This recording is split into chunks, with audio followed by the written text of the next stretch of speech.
मुंबई महानगर पालिका चुनाव जैसे जैसे नजदीक आ रहे हैं, महाविकास आघाड़ी के भीतर राजनीतिक हलचल भी उतनी ही तेज होती जा रही है। शिवसेना यूबीटी ने बुधवार को अपने मुखपत्र सामना में कांग्रेस पर तीखे सवाल उठाते हुए साफ कहा है कि आत्मविश्वास ठीक है, लेकिन गठबंधन धर्म की भी कुछ मर्यादा होती है। आखिर मुंबई में कांग्रेस ने अकेले लड़ने का फैसला क्यों किया और सामना को इससे इतनी आपत्ति क्यों है, हमारी ये खास रिपोर्ट देखिए। दर्शकों, बता दें कि मुंबई महानगर पालिका चुनाव की उल्टी गिनती शुरू होते ही महाविकास आघाड़ी के 3 बड़े स्तंभ शिवसेना यूबीटी, कांग्रेस और एनसीपी शरद पवार गुट एक बार फिर राजनीतिक खींचतान के केंद्र में आ गए हैं। लेकिन इस बार विवाद की वजह है कांग्रेस का वो ऐलान जिसमें उसने साफ कहा मुंबई बीएमसी चुनाव अपने दम पर यानी स्वबल पर लड़ेगी। तो वही शिवसेना यूबीटी ने इसे अपना राजनीतिक स्वैग बताने की जगह एक तरह का ओवर कॉन्फिडेंस करार दे डाला है। ऐसे में दर्शकों, सामना के संपादकीय में तीखा सवाल उठा है कि बिहार में करारी हार के बाद भी कांग्रेस का यह आत्मविश्वास आया कहां से। शिवसेना यूबीटी का कहना है कि बिहार में न शिवसेना थी न मन से, फिर वह कांग्रेस को ऐसी हार क्यों मिली।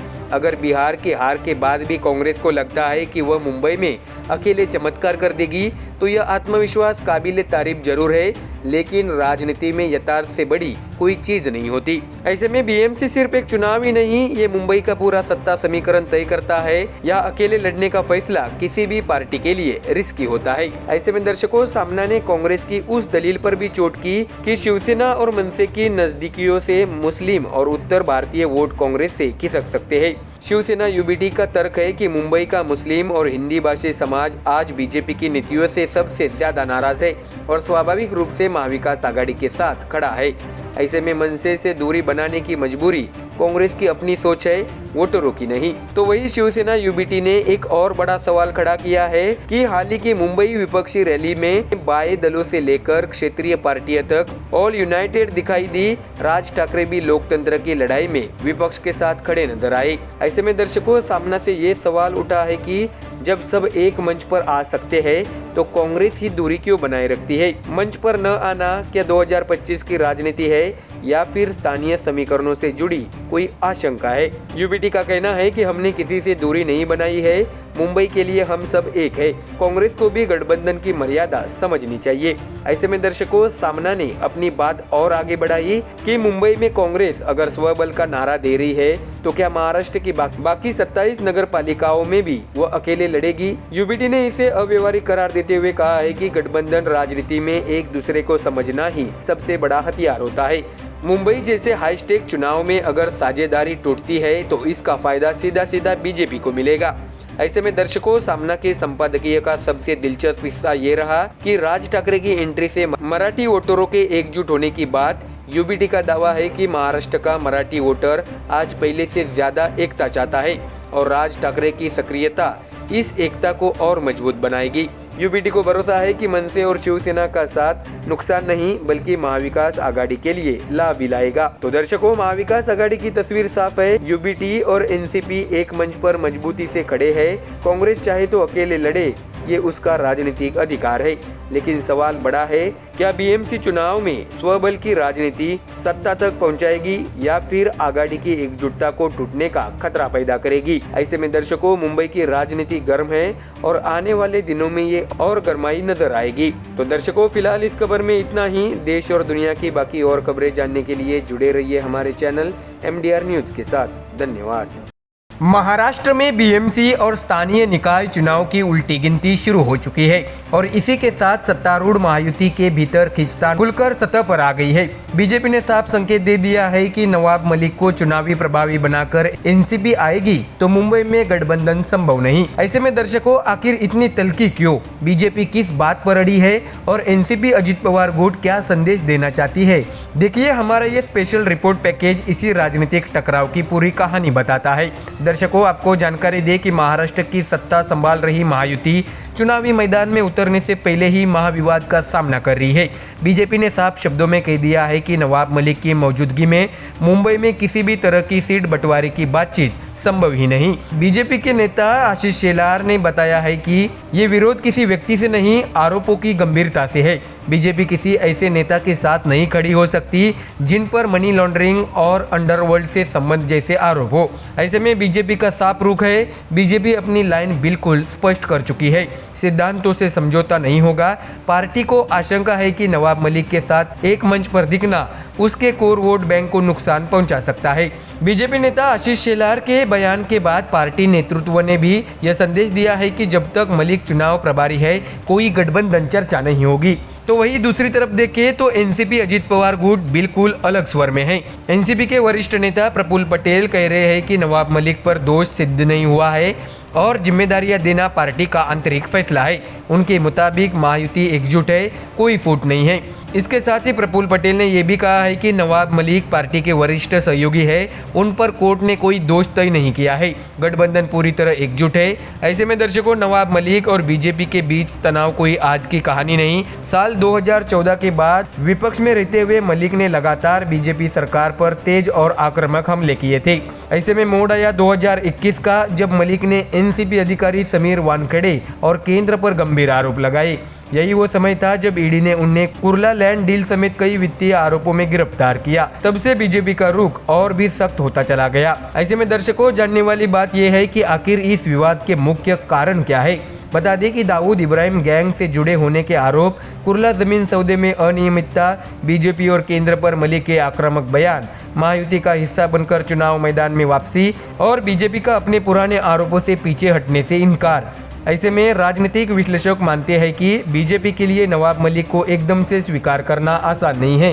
पार्टी वर्षों से उन्हें दाऊद का आदमी, भ्रष्ट और राष्ट्र विरोधी ताकतों का समर्थक जैसे आरोपों के साथ जोड़ती रही है। ऐसे में चुनाव मंच पर साथ दिखना बीजेपी की पूरी नैरेटिव पॉलिटिक्स को कमजोर कर सकता है। लेकिन राजनीति हमेशा सिद्धांतों से नहीं, परिस्थितियों से चलती है और विश्लेषकों का कहना है कि अगर चुनाव बाद महायुति को मलिक की सीट की जरूरत हुई तो बीजेपी का रुख नरम पड़ सकता है। ऐसे में दर्शकों, आपको बता दें कि आखिर ये नवाब मलिक है कौन। नवाब मलिक, जो मुंबई की मुस्लिम वोट बैंक राजनीति का एक मजबूत और प्रभावी चेहरा, राज्य के पूर्व अल्पसंख्यक कार्य एवं कौशल्य विकास मंत्री, 2 दशक से ज्यादा का राजनीतिक अनुभव, तेज भाषण शैली, तीखे हमले और विवादों के केंद्र में रहने वाली उनकी छवि। 2022 में ईडी के केस के बाद अजित पवार गुट ने उनका साथ नहीं छोड़ा और यही कारण है कि आज मलिक गुट की राजनीति का अहम हिस्सा है। ऐसे में दर्शकों, तो बीएमसी चुनाव से पहले महायुति में ये मलिक फैक्टर सिर्फ चुनावी रणनीति नहीं बल्कि राजनीतिक संवेदनशीलता का मुद्दा भी बन चुका है। गठबंधन टिकेगा या टूटेगा, ये चुनावी समीकरण तय करेंगे और महाराष्ट्र की राजनीति में अगला मोड़ भी यही से गुजरता दिख रहा है। तो दर्शकों, फिलहाल इस खबर में इतना ही। देश और दुनिया की बाकी और खबरें जानने के लिए जुड़े रहिए हमारे चैनल MDR न्यूज के साथ। धन्यवाद। महाराष्ट्र की सियासत में एक बार फिर पालघर लिंचिंग की गूंज तेज हो गई है। 2020 के इस बहुचर्चित मामले के आरोपी काशीनाथ चौधरी के बीजेपी में शामिल होने के बाद राज्य की राजनीति में भूचाल आ गया है। शिवसेना यूबीटी प्रमुख उद्धव ठाकरे ने सीधा सीधा मुख्यमंत्री देवेंद्र फडणवीस और डिप्टी सीएम एकनाथ शिंदे पर निशाना साधा है और हमला इतना तीखा किया है कि राजनीतिक तापमान अचानक बढ़ गया है। तो दर्शकों, आइए सीधे चलते हैं हमारी रिपोर्ट की ओर। दर्शकों, बता दें कि महाराष्ट्र की राजनीति में ठंडक जैसा कुछ नहीं है और अगर बात उद्धव ठाकरे की हो तो माहौल कब गर्म हो जाए कहना मुश्किल है।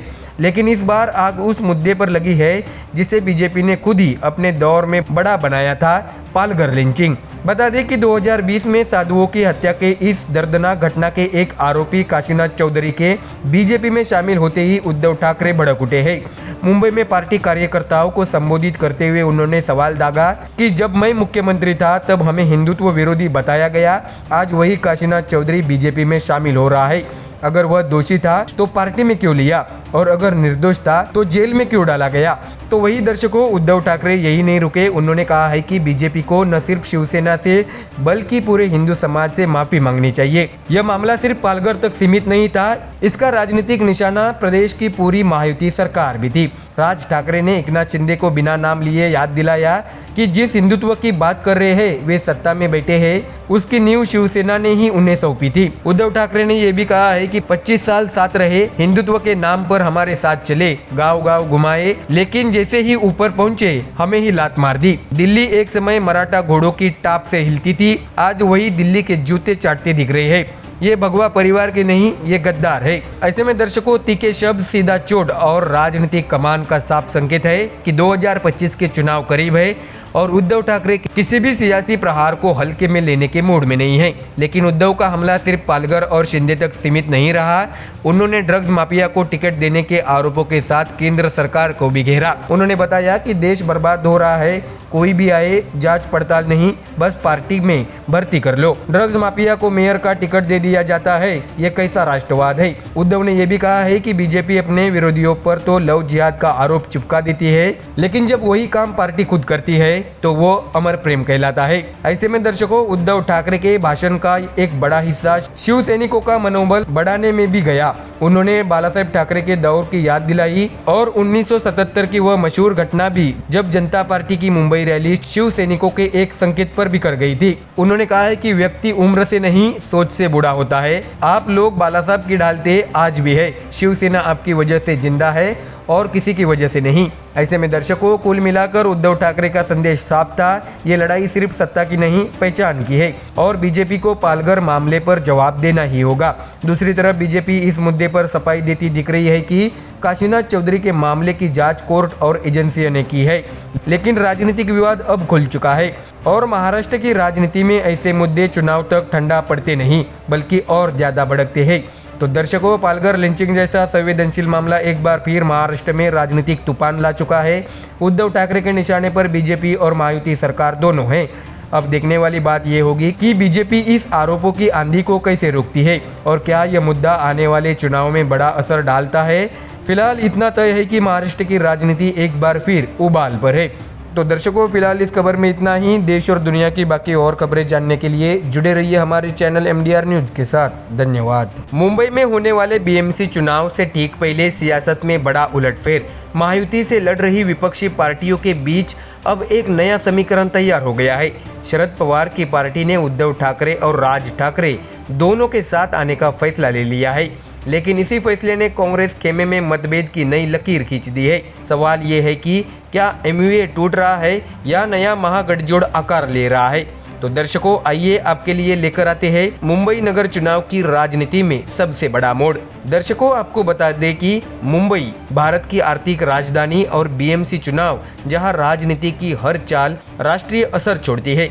इसी चुनाव से ठीक पहले विपक्षी खेमे में एक ऐसा फैसला आया है जिसने पूरे समीकरण बदल कर रख दिया है। एनसीपी शरद पवार गुट ने तय कर लिया है कि वह इस बार BMC चुनाव में उद्धव ठाकरे और राज ठाकरे दोनों के साथ जाएगी, यानी एक तरफ शिवसेना UBT, दूसरी तरफ मनसे और बीच में शरद पवार। एक नया तिकोना गठजोड़ तैयार। लेकिन इस फैसले की सबसे बड़ी चोट कांग्रेस के घर के भीतर महसूस की जा रही है। दरअसल कांग्रेस ने कुछ ही दिन पहले शरद पवार से मुलाकात की थी। संदेश साफ था, अगर महाविकास आघाड़ी को मजबूत रखना है तो मनसे को गठबंधन से बाहर रखना होगा, क्योंकि कांग्रेस का तर्क था राज ठाकरे और कांग्रेस की विचारधाराएं एक दूसरे के ठीक उलट है। लेकिन दर्शकों, हकीकत ये कि शरद पवार के नेताओं ने राज ठाकरे और उद्धव ठाकरे दोनों का हाथ थामने का फैसला कर लिया।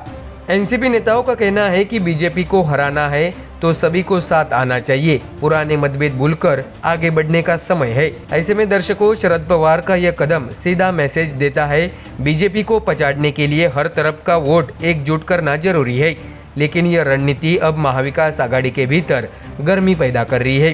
कांग्रेस के दो बड़े चेहरे, दो बिल्कुल अलग राय। एक तरफ महाराष्ट्र कांग्रेस के कद्दावर नेता विजय वडेट्टीवार खुलकर कह चुके हैं कि शरद पवार की राय सही है, प्रतिस्पर्धा बीजेपी से है, इसलिए सबको एक होना चाहिए। यानी वडेट्टीवार मनसे को साथ लेने से पूरी तरह इनकार नहीं कर रहे हैं। उनका कहना है कि बीजेपी को रोकना है तो विकल्प खुले रखने होंगे, सभी को साथ आना चाहिए, ये हमारी राय है। लेकिन दर्शकों, दूसरी तरफ मुंबई कांग्रेस अध्यक्ष वर्षा गायकवाड़, उन्होंने इस संभावना पर ताला लगा दिया है।